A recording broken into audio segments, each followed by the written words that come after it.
Hey, welcome back. Today what I want to talk about is a message out of Second Timothy where Paul writes that he has fought the good fight, he has finished a race, and he's kept the faith. This is Paul writing at the end of his life, right before he's about to get executed for his faith. And he made that proclamation, a very bold proclamation that he has finished a race and kept the faith. And I think anybody that knows Paul's writings and his earthly ministry would agree that Paul did in fact do that. And as a result, God was glorified because of his time here on earth. And as I was thinking through this week, I was actually thinking about the opposite of that. Like, what happens if you don't finish the race? What happens if you don't fight the good fight and keep the faith? And it made me think about this Christian apologist who I used to follow. He passed away about a year ago, and I used to listen to his online sermons. He was very famous for getting into like intellectual debates. Brilliant man. God gave him just an incredible mind, and his earthly ministry is massive Christian organization that he led with his name on it. And turns out after he passed away, we find out that he was kind of a bit of a scumbag. He was a womanizer. He would, through his ministry, bring in young women from all over the world. And he had back problems. He would have them be massage therapists, and then he would grope them and take advantage and sometimes have adulterous affairs. That's the extent of what I need to go into about it. The details are irrelevant, but the point is, I'm never going to listen to this guy again. I'm never going to go back and reflect on his books. I'm not going to listen to his arguments about the gospel of Jesus Christ. I'm not going to listen to his sermons, and I'm certainly not going to point other people who may be on the fence to go say, hey, listen to this guy. He's got good content. I want you to think about what he's saying here. Everything that he did in like 30, 40, 50 years of ministry completely got chucked out the window. I don't ever want to think of this guy again. To be honest with you, when I heard about it, I was pissed. I was angry. Christ got upset when he was in the temple and people were trying to make a dime off of the temple. Instead of worshiping his father, they're trying to make money off it. He was flipping tables and got really upset.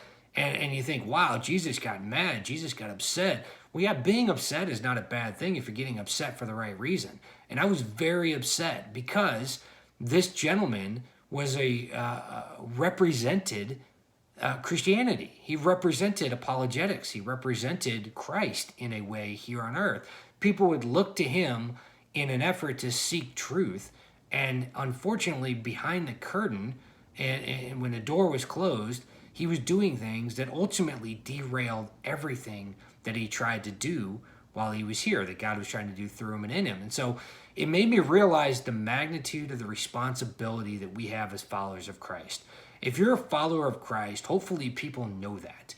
People that you work with, people that you come into contact with, you don't need to beat them over the head with it and be abrasive, but they should know that you're a follower of Christ. If you're a secret follower of Christ, something's not right with your ministry. You should very much be out there and telling people why there's joy in your heart. Why do you love differently? Why do you see the world differently? Why do you trust differently? Why do you believe differently? It's because of Jesus, right? It's because Jesus plucked me out of darkness and gave me new life spiritually. I've been saved by grace through faith, and now I have a new life. And that should be coming out of your lips. That should be something that you tell people on a regular basis.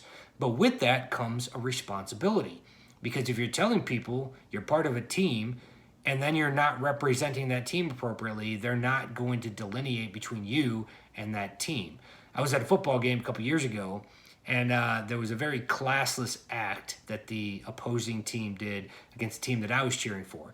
And I remember thinking, man, all their fans are nasty. They're terrible people. Well, they're not, but I just made that assumption because of the way that the majority of them were acting.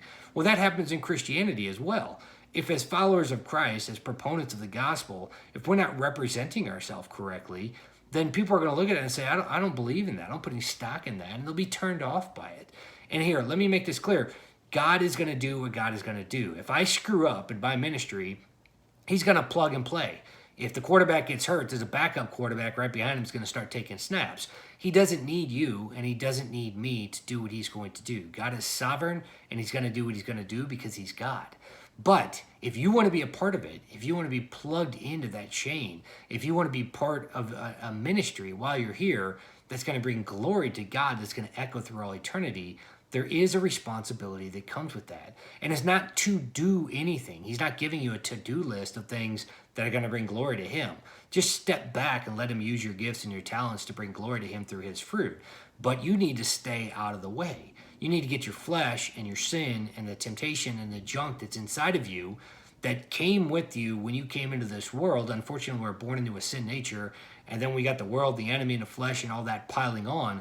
We've got to get rid of that, get it out of the way, and not allow it to derail our ministry. Because again, I look at Paul, I'm going to take to heart what Paul wrote in 2 Timothy and all the other epistles and all the other letters that he wrote, because I believe that Paul was being moved and used by Jesus Christ. I believe that Jesus was speaking through Paul, and I have faith in that because of the way that Paul conducted himself.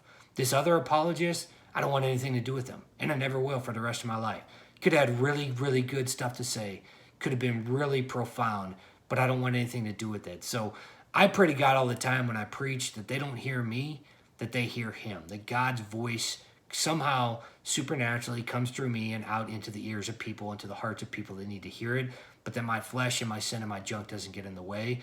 And I just pray at the end of my life that I can finish the race, keep the faith, and fight the good fight. And if you're in ministry, my prayer for you is the exact same thing. You've been called for a specific reason, and surround yourself with people that love you. If you need to take a break, take a break. No one's ever going to fault you for taking a break. Burnout is a real thing. People get burnt out.